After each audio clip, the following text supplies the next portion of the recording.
Hour on WCPT AM 820, where the facts matter. We do not have a real estate agent again today, so we're going to go on a little bit of a rant and talk about education. But beforehand, I want to introduce the people in the room with me. First person I want to introduce is our attorney, Patrick Loftus. Patrick, please give us the lowdown on why you're so great. Hi.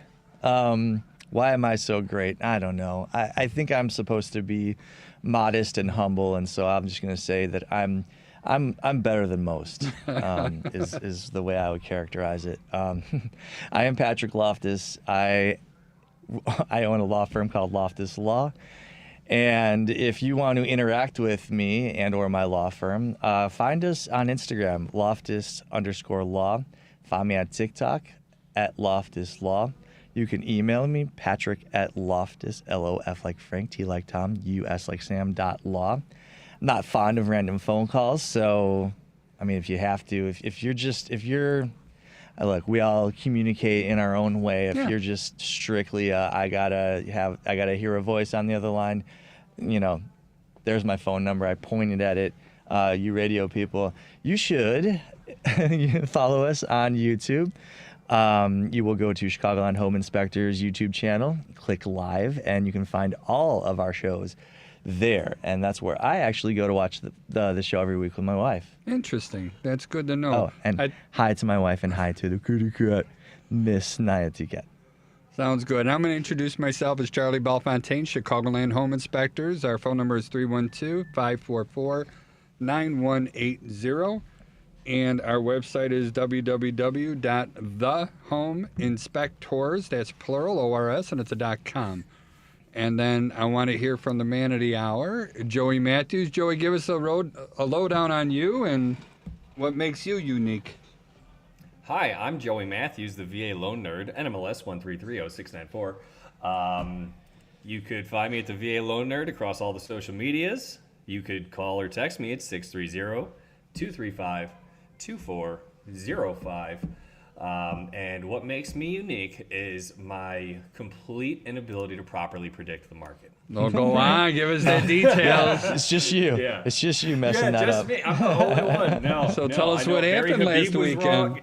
No, so obviously the big talk of town is the U.S. debt ceiling and the stalemate in government and getting that handled. It's been forever since the United States has defaulted on debt, and the reason that it matters right now is that people are selling bonds and they're selling MBS like crazy because they're afraid of a default. So it is not a fantastic asset to hold Short the market. If default were to occur. Yeah. So now that's for bonds, you said, right? Not necessarily stocks? Stocks, I do not look into stocks. I don't care about stocks as much. I know I have a portfolio manager that does that for me, but when it comes to the bond stuff, that's what I care more about. I would imagine it would not be great for stocks. The mortgage market doesn't really move with the stock market. It moves with bonds. Okay. Yeah. And with what is going on with this whole debt ceiling thing, I mean, honestly, I want to turn it off. I don't want to hear it. I'm tired. I've been beat up. And don't care. And I want to just close my eyes and stick my head in the sand and ignore everything. I'm going to say that it's not going to happen, and everybody is just trying to get, some voices heard somewhere, somehow. There's nothing any of us sitting in this room or sitting listening to this can do about it, right? We can't suddenly recall all of our elected officials and say, you're doing a bad job. And even if we did, we'd still default. Actually, that would make it more likely. I just thought of something. We should should storm the Capitol? No, definitely not do that. I think that is illegal in so many ways. Yeah, no. Am I being irresponsible? No, but we could come up with I think in colleges they got stuff where they call it teacher rater or something like that. So we should have a politician rater or something. I would love to one-star them. And good old Devin Tingle. Why are you giving him 1 star? Yeah, I'm just in a 1-star mood today. I don't know. And 0 stars. We already have that, Charlie. It's called Twitter. I love it. We have Twitter. Twitter, isn't that thing that used to exist before Elon bought it? Are you talking about President Business? I've literally not. I've been on it 2 times since he bought it. It's a cesspool. I mean, it was, but it's even worse now. So, going back to that, Joey, though, I know you don't want to predict anymore. And what would you call yourself? Joey Stradamus? Joey Stradamus. Joey Stradamus. And, yeah. and last week was a little bit of a fail. So everything was stable until we spoke, and then Until I opened my mouth, and now the market's lost 150 basis points, which is equivalent in a normal market to about 0.75, or not 0.75, 0.375 in rate. But in this market, it's closer to 0.75 in rate because of how compressed margins are in mortgage-backed security pricing. So now that we know that, Joey, the market moves with you basically inverse. You are the Kramer of the HomeBuyer's Hour. But now that we know that the market moves inversely to what you predict, do you have any predictions for us going forward? Oh, absolutely. So the government's going to default. It's going to be the worst case scenario in history. And, we're off to a great call start me as today. soon as I'm wrong. and please, that's not. I just can't see that happen. There's nobody who wants to do that. Devin wants It's to chime political in. suicide. No one gets reelected. Devin, chime in. No, I mean, look, what they'll do is they'll do some magic trick. They'll deposit the $1 trillion coin into the Federal Reserve, and then magically there's some money to do. It is. It's posturing. Well, it's posed posturing. as a do or die, but when push comes to shove, there are enough adults in the room, so to speak. They will, pull the necessary levers. It won't. That's not going to make it all magically go away. By the way, the fact that Congress will have not been able to reach an agreement necessitating magic tricks to keep the government solvent, that will still have a pretty dire effect, but it's not going to be the default. I mean, I should disclaim this by saying I don't know words I'd like to use. I don't know Say that $500 fine. I don't know a darn thing about this stuff. I'm a lawyer. I'm a real estate lawyer. That should be clear. Anyone that is taking financial advice from me, it's not going to go well for you. No, but it gives us something to watch and things like that. But I think miraculously at the 11th hour, everything's going to be settled and the bills are still going to get paid. I mean, can you imagine the ramifications of, I don't know, what were they predicting, 20% unemployment, people losing their jobs, and, everything's crashing in stock markets and prices and stuff? It would be ramification. Why? Because a few people want it my way, Well, you want to put some tinfoil hat stuff into this. I do. I love tinfoil hats. Is this machinations of the global elite trying to make sure that they're going to be good? You lose 20% of $10 billion. Yeah, it's more money than I'll ever see in my life, but they're still going to be able to afford their country club membership. Whereas if 20% of global wealth disappears, it's going to be proportionally much it's going to be felt in a much greater effect by those who are on the margins, and assets will be easier to hoover up by people with cash. Would billionaires like to hoover up assets for pennies on the dollar once there's a lot of desperate people out there who will be necessarily putting their I sound like an absolute maniac right now, but I mean, look, this isn't something I made up on my own. I mean, these are things that people think.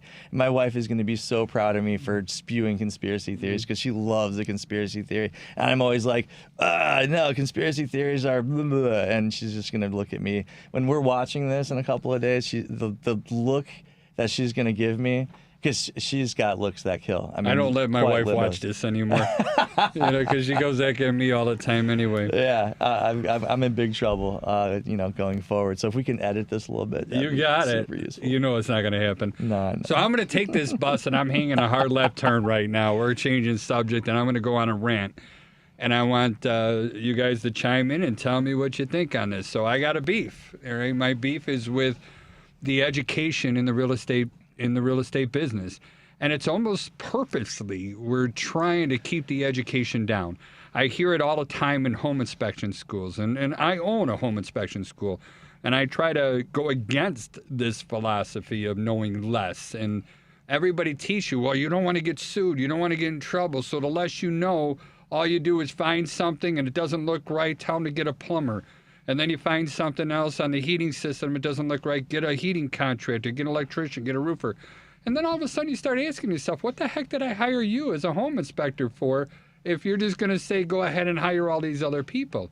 And then, I had the same thing when we talk about real estate agents, and it's not a total blanket bashing right now, but I'm hearing it from two different schools. I heard the same phrase that comes in there.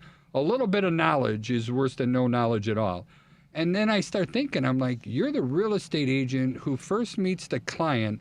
And if you do your job right, you're the hub of this whole process, all right? That client trusts you. They need you to go ahead and be their look because they're naive. They're ignorant when it comes to buying a home. They probably do it. What do we buy houses? What would you guys guess? 5 times in your lifetime? 4 or 5 times, roughly. So over, maybe less, maybe more, right?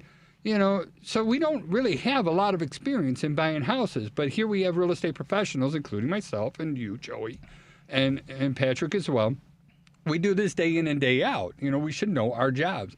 And when I put my trust in a real estate agent, I want them to also watching out for the home inspector, watching out for the attorney, the mortgage broker, the appraiser, everybody else that's involved in here, because I would not know how to recognize somebody who is not competent. So I just can't understand, and maybe you two and Devin chime in, you're welcome to chime in on this.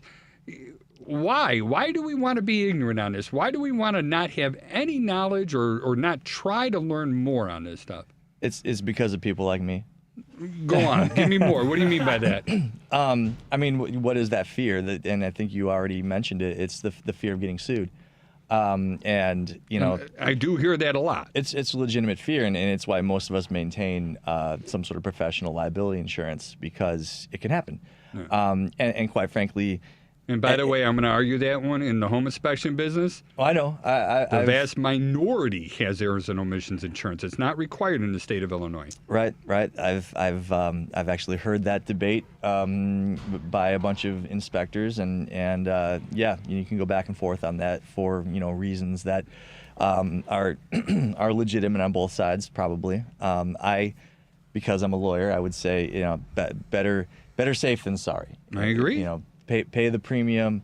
It's a yearly premium. It's a cost of doing business. I mean, for me, there are very few lawyers who don't maintain professional liability insurance. Some criminal lawyers, if they're exclusively doing criminal, they don't feel the need to do so because there's no monetary damages that can stem from anything they would do, more or less. I mean, look. Always, never, those are words that I try not to. If you hear me use always and never and then not go back and correct myself, it means I believe very strongly in that certain thing. But by and large, most of us would maintain professional liability insurance. I don't know in the mortgage business if y'all do. If you don't, I'm sure you could explain why that is. But look, I think that the surface level reaction or the idea that, if we know less, then there's less that we can get in trouble with because we can simply say, well, we didn't know any better. And if you know just a little bit and you fancy yourself an expert in that area, which some people will. Take a little bit of knowledge and stretch that to mean that they are expert level. Yeah, but that's delivering malarkey. That's almost fraudulent. If you don't know, just say you don't know. Yeah, I mean, there's the idea that we're gonna have a very low standard because there's some BSers out there. I think is a bad way of approaching things. And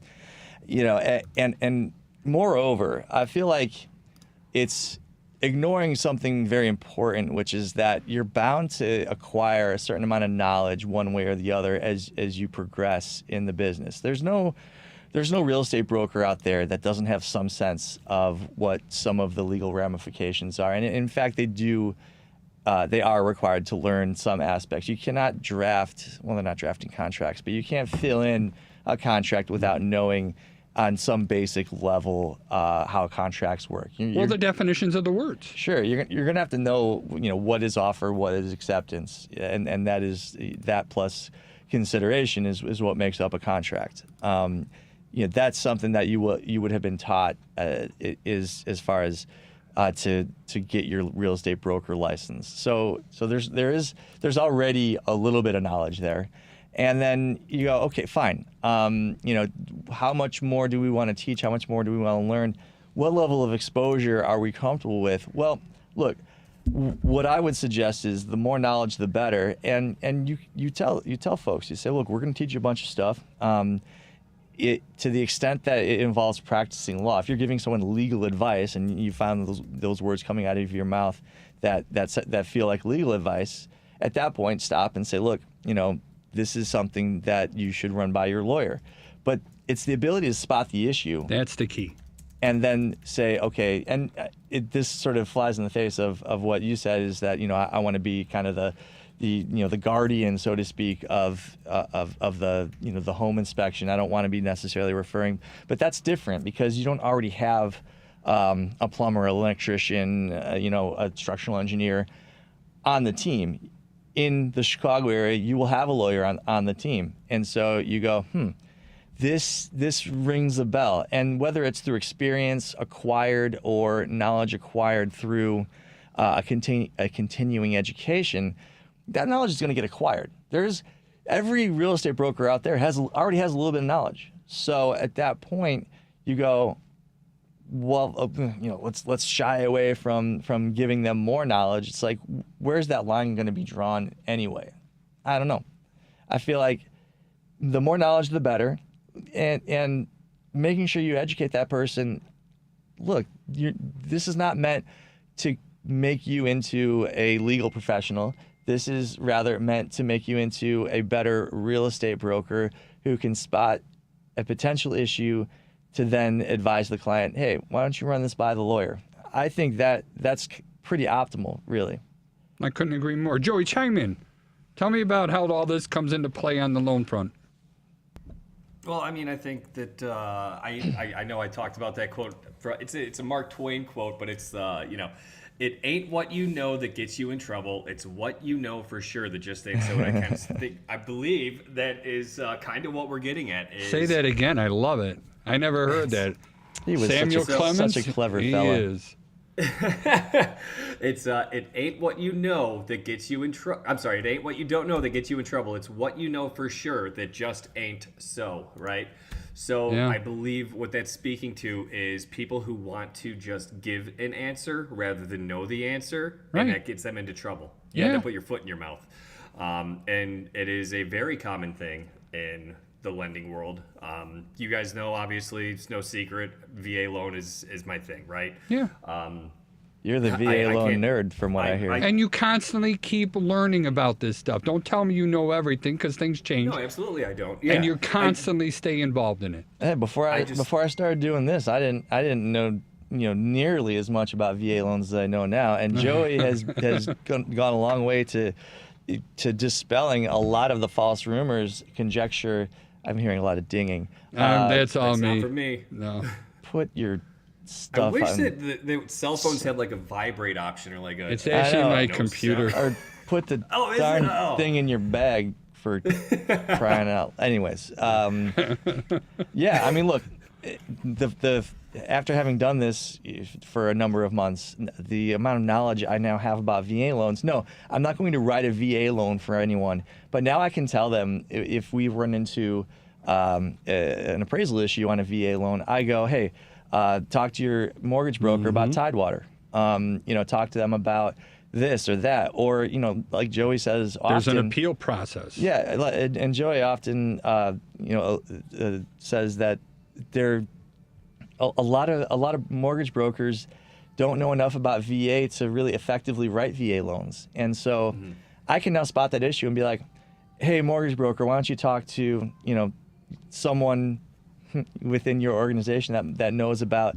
this. And that's the kind of thing that can help ease not ease a transaction. It can turn a no into a yes by spotting that issue. And again, I'm not substituting my knowledge, expertise, or myself into the mortgage broker. I'm simply having the knowledge that it may be worth looking into this further.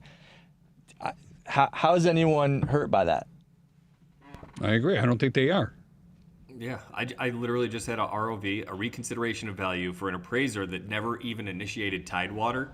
We got it on Monday. I put together the grid. It got submitted by my staff appraisal reviewer to the VA yesterday, and this morning our value went up $30,000. And now Huge. Yeah, and the appraiser, didn't initiate Tidewater. Who knows why, but let's assume they didn't know about Tidewater, which wouldn't shock me. I mean, that's the kind of thing, where someone like Joey's going to get that thing across the line. And if I'm in the deal and I don't have Joey as the lender, I can then go, why don't y'all, look into that a little bit. And, now I know more. I'm not the mortgage lender. I don't have to say an NMLS number because I don't have one. But I can. God, I'm thankful for that too. I can certainly chuck a little bit of knowledge in there to try to get something done. No, without a doubt. I mean, we just had somebody watching us on Facebook earlier on, and there's another person that I really value that just chimed in as well. But I'm going to be putting on an air conditioning class, right? And for home inspectors. And it's going to be June 1st in Niles, Illinois. It's in the evenings at the Niles VFW over on Toohey and Caldwell, I think is what it is. And it's done through the Illinois Association of Home Inspectors, IAHI.pro, if you're interested. And, in the home inspection schools, most of them will tell you that you look at the compressor and is everything level, right? You turn on the air conditioning, don't do it when it's below. Most of them tell you 65 degrees, but a lot of these units, they'll go down to like 50, but whatever. I don't want to tell someone to make a difference if they don't know how to figure that out. Yeah, don't break the AC Don't during break the the inspection. AC. It doesn't go over well. You don't get a 5-star review when you break somebody else's air conditioning unit. So realize, but for me, I want the people that work in our company not only to be able to turn an air conditioning on and see if cold air is coming out of it, but I want them to know what size breaker is supposed to be on there, what size wire is supposed to be feeding this thing, how is this thing properly protected from a short, how does it work? When do I go ahead and absorb heat? When am I in a liquid state, a gas state? When is it high pressure, low pressure? People don't, there's a lot of interesting facts about, air conditioning, and I guess I'm a nerd when it comes to that, Joey. I'm going to go VA loan nerd on you, but it's going to be AC nerd, right? So, a little bit of trivia. The very first air conditioning system was installed in a printing press factory, all right? So this is kind of fun. The reason they did that is that was one of the first printing presses that would print full color. And when they did that, they had to run the printed material 4 times with different color inks through the same machine. Well, what would happen is they start early in the morning when it's cooler, and then in the afternoon when it got hot in the building, everything would start to expand. The paper would actually get bigger. It would get more humid. So now the colors would not line up when it came to that. So what they found that if they can control the temperature, and they did this with ammonia, basically. We still use ammonia in refrigeration today. They did that with ammonia. They were able to absorb the heat and maintain a temperature. So when they ran the paper through the printer 4 different times, it overlapped everything perfect. Okay, I know, nerdy, right? No, I mean, look, but without refrigeration, this world looks a whole lot different than it looks today. And it's taken for granted these days that refrigeration exists and is ubiquitous. But I mean, imagine living in Florida or Mississippi or Georgia most of the year. You couldn't stand it. And then you go back and you have somebody from the 1850s. How can you live without air conditioning? And they look at us and go, "You're just a big old sissy." Well, that's what it is. I mean, how did people live without the internet? Exactly. But the point I'm trying to make is, instead of knowing that an air conditioning is there and maybe determine the age of it, we should know how it works. We should be able to make sure that it's installed properly. We should know what values need to be operating that are acceptable and what tolerances there are that are okay, so that if something is wrong, that I could go ahead and push this thing off to another professional, one that's above and beyond. But there's a lot of contractors that are far less as well. Yeah. All right. There really isn't any sort of mandatory state licensing or education for heating contractors. So it's the wild, wild west out there. Listen, I could tomorrow print up some business cards and call myself a general contractor. You can. There's no lie on Imagine. that. And then Robert Boyko, he owns, and Devin, I'm going to ask you to look up because I want to make sure I get the name of the company right. It's a water heater company in Northbrook, Illinois. They're on Shermer Road, somewhere around 2300 North Shermer Road. And then I want to give a little plug for his company. This is probably one of the smartest men that I've ever talked to, and he's listening in right now, and he's chiming in on our Facebook page, the HomeBuyer's Hour Facebook page, which we're going live on right now. And this guy is, I know he's got a few patents. He writes the manuals for like Rheem and other water heater companies. He found some dangerous situations where the electric elements come loose inside the electric water heaters and they actually energize the case. And if they're not installed right, we're not clearing faults. And in this situation, they weren't allowed to. And I don't want to step on his thunder, and maybe this is another good person to bring in. I brought him in on another class about plumbing before. But I think going in a super deep down dig about water heaters for home inspectors is a good thing. Did you find that yet or not? Water heater company or something like that? All I could find is AA Service Co. Nope. I'm not sure if that's, I didn't think so. No, I know there's something in there. No, don't. I don't want to say anything bad about AA Service Co. But No. we do not endorse them.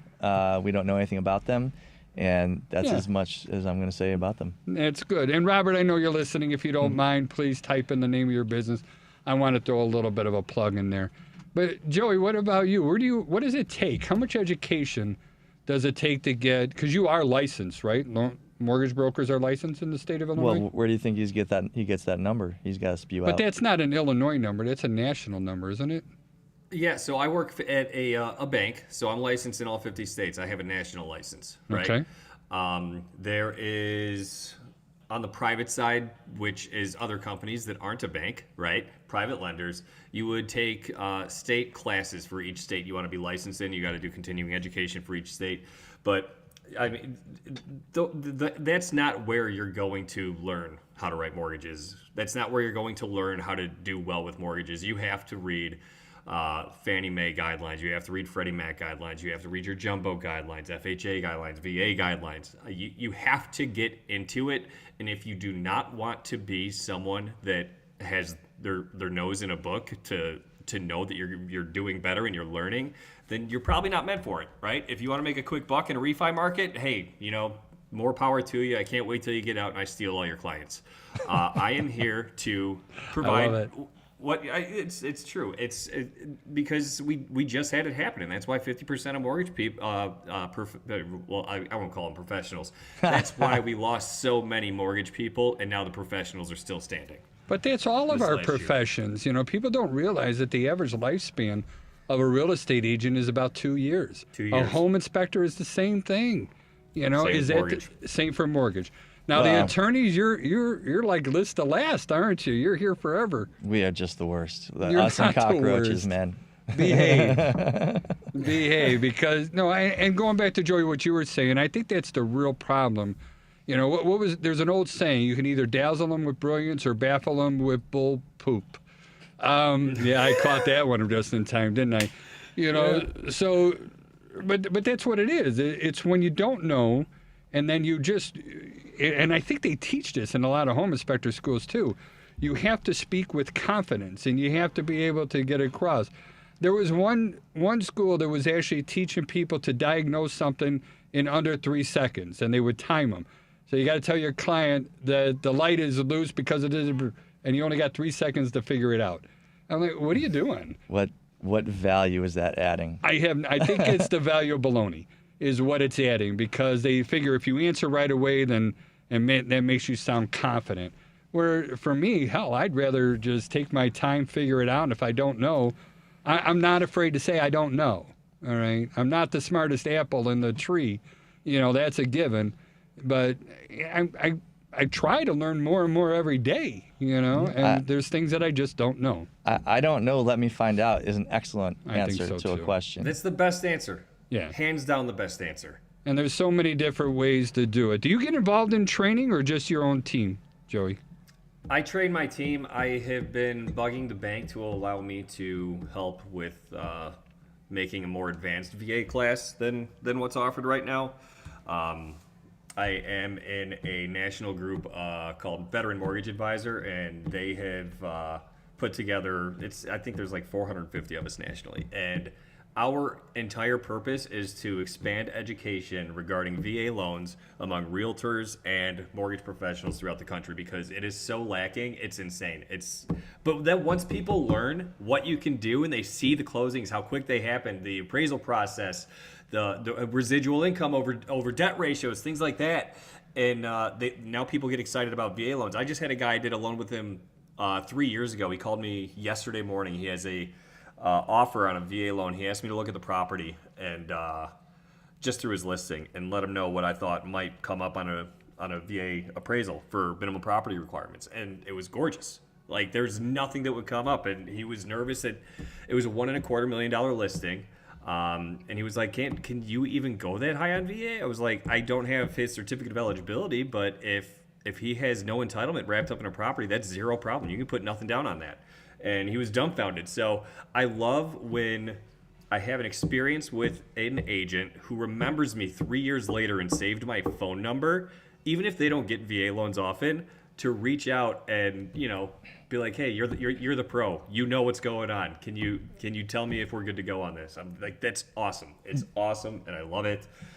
But that's also because I keep my nose buried in my VA guidelines. So Joey, let me tell you a story that relates to what you were just talking about. I have a new contract that came in. My buyer is financing with a VA loan, and they asked me, why should I get a professional inspection? Yeah, I knew it. Did you tell them to don't waste their money? Well, this is really an illustration of what I was talking about earlier about how much I've learned from Joey about VA loans. I was able to, tell them exactly about what the differences are between a professional inspection and minimum property requirements, because they were, saying the thing that you're just like, oh no, don't say that, which is I have an appraisal coming in, I've got a wood boring insect inspection. What more do I need? And I'm just like, oh, let me tell you. And so, and here's the thing, and more to what you were saying about wanting to have a more in-depth education for people about VA loans in general. When you Google, because I don't have what the minimum property requirements are memorized. Well, Joey and I made a video on that stuff. All Well, right, then and we need to get that out in the open. Wish I would have sent that link instead of the one I sent. But so here's the thing: when you Google, VA loan minimum property requirements, it is. I mean, Oh, yeah. that one's not going to come through on the radio. That was me, gagging myself with a spoon, to use an 80s phrase. But Well, you're the smartest one in the group. Let me tell you something I learned from Joey, and Joey didn't know this either. I'm throwing him under the bus as well. All right. But both of us are doing this. I was giving him an attaboy. As am I. Yeah. I'm not criticizing. It was just funny because we're going through the MRPs, the minimum property requirements, or MPRs. They're very minimum. They are very minimum. And one of the things on there is that the appraiser has to identify if there's a privy on the property. And I look at Joey, and I don't he know looks what a at me. privy I is. didn't either, Devin. Don't look it up. No We know cheating. now. Yeah, we know now. It's an outhouse. All right? I did not know that, Oh my goodness. But I guess that affects the values, and those are one of the things I would say so, right? So wait, can I count that as an additional bathroom if I build an you will outhouse? count it as a pit privy. You will count it as a pit privy. We don't have that one. The personal property and fixtures paragraph in the multi-board does not have one. I'd have to write that in the is there anything else line. Wow. Yeah. But both of us, we didn't know. But again, it's okay. So we didn't know. So what do? We start doing research and we find out. But here's the thing. So I Googled it, and Man, Google results are getting worse and worse these days. I can see why people are turning to alternatives like TikTok and other, just to find an answer to a question, because people have just absolutely gamed that system. It's SEO'd to the max. Yeah. I'll take us down a rabbit hole, and I'm looking at the clock, and you don't want me to do that. Well, you know what? Looking at the clock, now's a good time to go ahead and get contact information out, right? So if you don't mind, Patrick, if people do have questions on education, knowledge, law, real estate, anything, please, how do they get hold of you? Yeah, I'm definitely super into growing my social media. What do you call it? Existence is the wrong word, but let's just use that. Follow me and click the follow. Don't just go look at it and be like, and click the follow. Make a comment. Make me hit feel the good. alerts. Give me that hit of give me that hit of dopamine when I see one new follower. Loftus _law. And same with I have almost 200 followers on Instagram. Which That's is not nothing. bad for a lawyer. It's nothing. I have 66 followers on TikTok. So your value as a follower on TikTok, as just a percentage, is higher. Okay, so you'll be 67 instead of like 192. Okay, just do the math. So as a percentage of my following, you'll be a much higher percentage if you follow me on TikTok at Loftus Law. And I know your nerd thing is cheap airplane tickets. If you want to have a 6-hour conversation with me, bring up travel and start asking me questions about, what do you think about this? And Well, you got a lot of followers on that. it's like I'm like a wind-up toy, and as soon as you talk about travel, you might as well wind me up to the max and just watch me go. And for the radio listeners, I know that wasn't useful. No, but it is entertaining. You got to get on the Facebook page and see this dance move that he just did in the chair. Yeah, basically, it's if you want 6 hours of talking your ears off about travel, you can follow me on TikTok at Let Me Help You Fly. I love it. And Joey, give us some rundowns. How do people get a hold of you? And just to be clear, you don't just do VA mortgages, right? You do all types. I do everything, but I'm very passionate about VA because I know you are. Just the stigma around it, and the stigma is purely from a lack of education. And how long were you in the military? 8 years total. Marine, right? Good Hoorah. times, Marines. There was a time. Hoorah. Hoorah. Semper. Get it all in many there. moons ago, I went to Iraq, came home, all the fun stuff, right? Yeah. But it's a big But deal. Somebody picks up a weapon and defends my ability to sit here in a radio station and just spew whatever I believe on, and this radio station allows me to do it. That huge amount of freedom, as long as I don't harm another person, I think is fantastic. Or trash the sponsors. Or we don't want to do Which that. I believe last week you did trash one of the sponsors. I did, but, or Joey did. Never happened. Yeah, I mean, it's that's usually more of a you thing than a Joey thing. Gotcha. So sorry. Oh, man. So Good finish times. up, Joey. How do they get hold of you? Yeah, you could call me or text me at 630-235-2405. You can find me at the VALoanNerd.com or across all social media as at the VA Loan Nerd. Charlie, Outstanding. I need to print a retraction. Uh-oh. I was the one who trashed the sponsor last week. It was me, My not you. memory is so bad. You should have just ran with it. No, it was All right. me. There's a certain large bank that I had not so nice things to say about, and I'm sorry. Sounds good. I don't know. I know can't who it remember. was. Thank God. And We'll talk about it afterwards because Sounds like a plan. I'm going to get triggered. We can't do it again? no, we Do you cannot. want to? So, and I like to live dangerously. How about you? I own a home inspection business here. I'm going on. I'm never going to let Charlie give not his at contact all. info. It's 312-544-9180. Our website is thehomeinspectors.com. And we pride ourselves on being one of the most thorough companies, more tools, more equipment, only one inspection a day. We don't want to overrush anything. Focus our attention strictly on the house and our clients. We don't even write the reports on site. We're going to bring everything back home and write the report in the afternoon and get the report to the evening. Somebody else on Facebook who's listening to the show right now said that we should work on getting licensed in Nevada.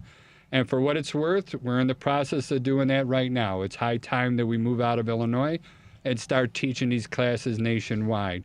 And especially when we can do them in association where they're all done through webinars, It just makes it easy. And the different views and the different way things are done throughout our nation is amazing. You know, what happens in Florida when it comes to HVAC is far different than Minnesota, and it's far different in Washington State. Has to be. All right? It has to be. It's different weather climates, different stuff.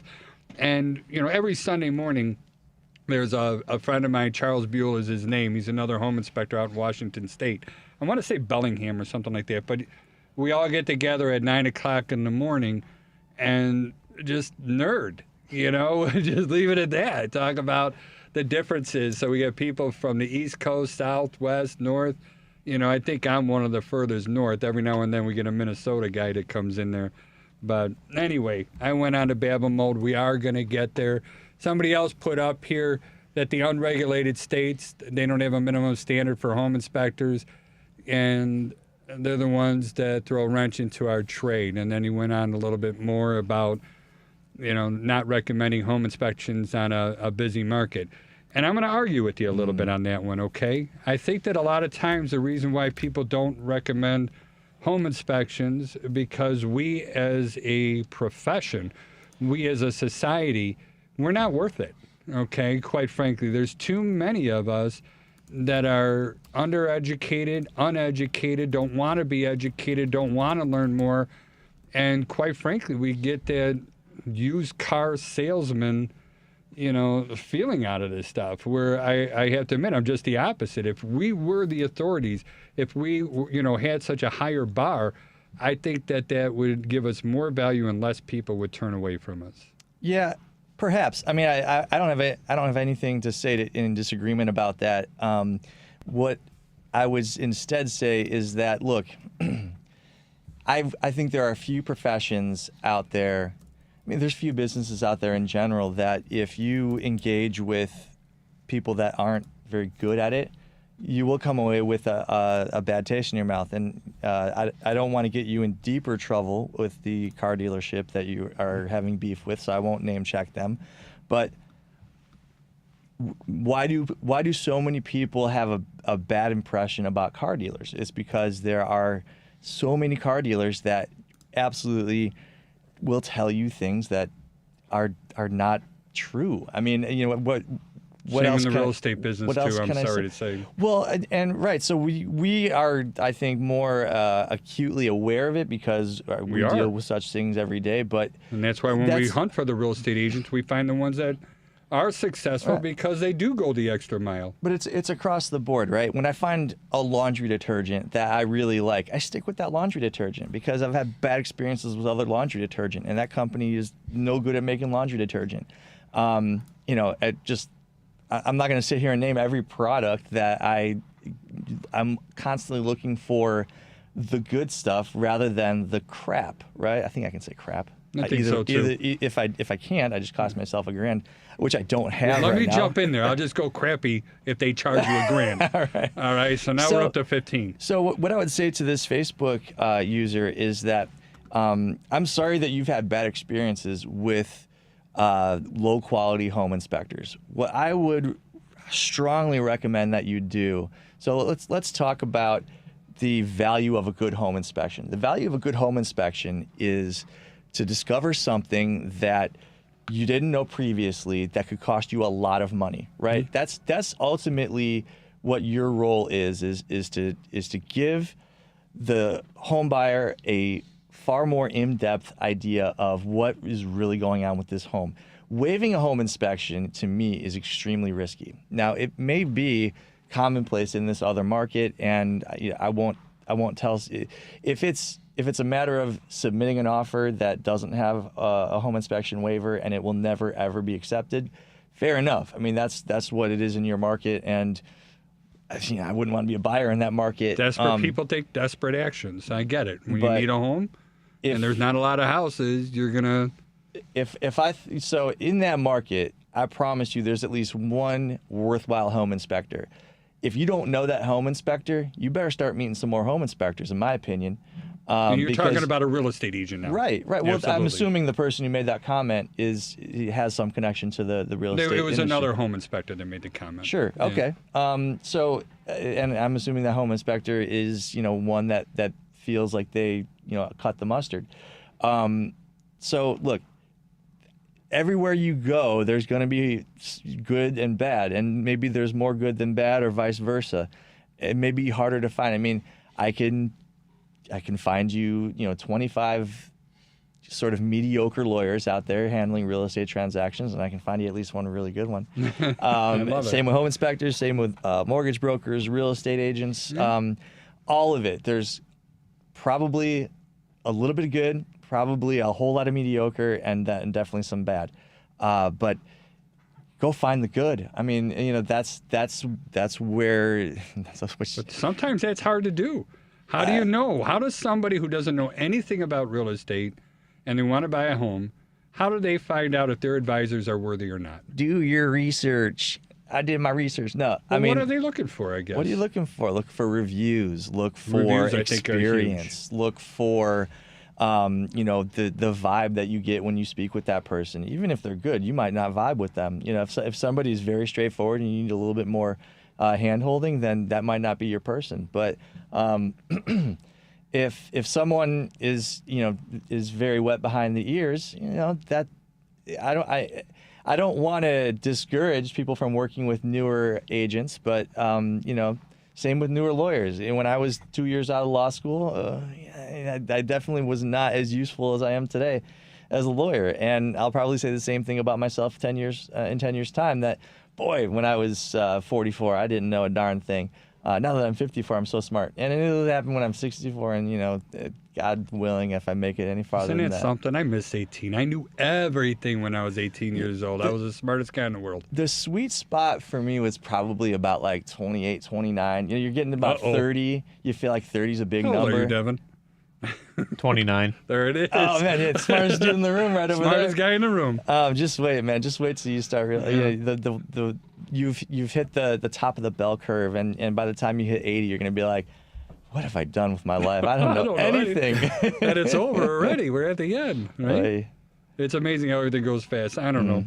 So, Joey, go back to the education. I don't think we ever did get an answer. What does it take? My fault, probably. No, it doesn't matter. I'm enjoying this conversation. Obviously, I went on my rant. What does it take to become a loan? What is it? A broker? Yeah, so originator? It's mortgage loan originator. Yeah, you have a national license. Tell us about what it takes to get that national license. So on the national license for where I work, it was just going through the 2-week training at the bank and passing the classes, and then getting licensed through the NMLS federally, right? 2 week. 2-week And what's class. the attrition My rate? word. How long do people normally last? About 2 years, if Two- not Same less. thing. 2 weeks isn't good enough, man.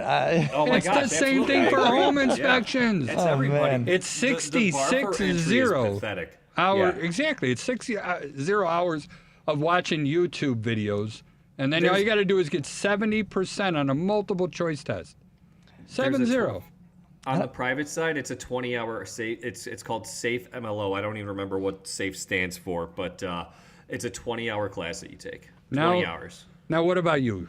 How many people are on your team? It's somewhere around 20. I don't know the exact number off the top. And of my how head many? right And what do you make them do before you allow them to really get involved, unsupervised, dealing with your clients? Whenever I bring someone on, they're going to be a junior banker for me, so I'm involved in every single file that they're putting in. I'm not allowing pre-approvals to go out without review, and I want to make sure that they do the pre-approval process before I touch the file. I go through The the file. best way to learn. You got to be hands-on. You have to be hands-on. I go through, I verify anything that they put in. I make sure that the pre-approval is good, and anything that they missed, I tell them, because I don't want to them to remember everything they got right. I want to make sure they remember everything that they missed, so they don't miss it again. And love as it. time goes on, the more things that they miss, the more things that they don't miss it again, right? Right.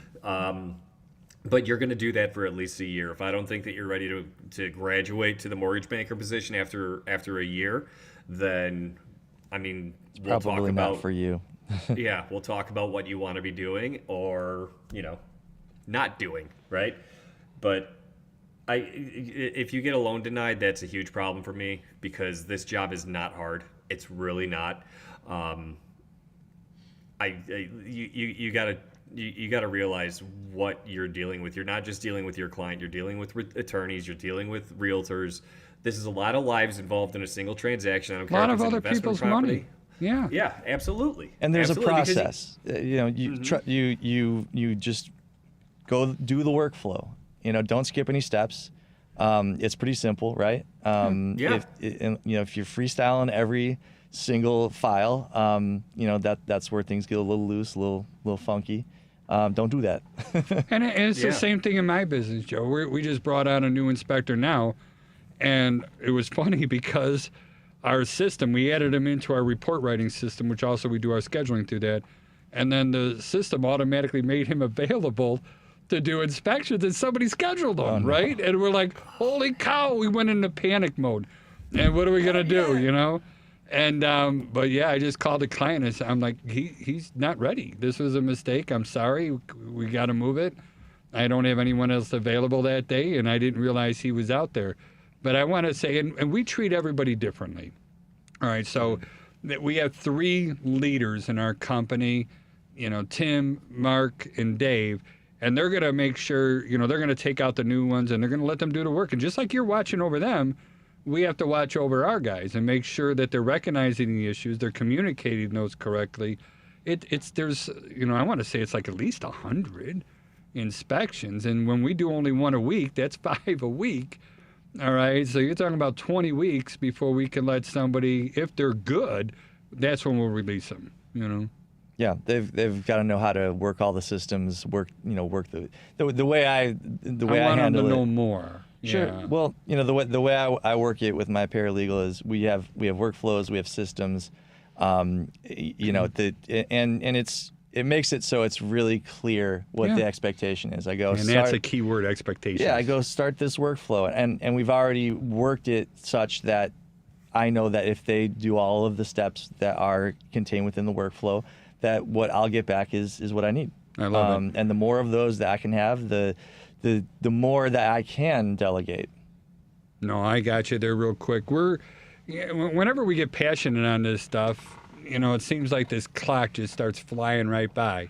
And we only got about a minute and a half to go before we're going to be kicked off the air here. So, Patrick, one last time, please give us the routine. How do people get hold of you? Yeah, email me, patrick@loftus.law. Get me on Instagram. Click that follow, hit that like, smash the like button. I don't know, all that stuff that people say. Loftus_law on Instagram, @LoftusLaw on TikTok. Come follow me, be my friend. Yeah, get those numbers up for him. And the phone number? Oh, man. 773-632-8330. 773-632. I'm going to say it slow if you won't. 8330. You're going to have people calling me now. And And he's open from midnight to 4 in the morning. Sorry, that was mean. We used to Joey, be how do they friends. get hold of you? Well, you could call or text me at 630-235-2405. Find me on social media as at the VA Loan Nerd or go to thevaloannerd.com. Sounds good. And my name is Charlie Bellefontaine with Chicagoland Home Inspectors and also the Home Inspection University of Illinois. Our phone number is 312-544-9180. I do value both of you. All right. I think you're 2 of the smartest men that I know in this profession. And I want to thank Devin Tingle for making us sound so good on the radio. And that is all I have to say today. My name is Charlie, and I am out.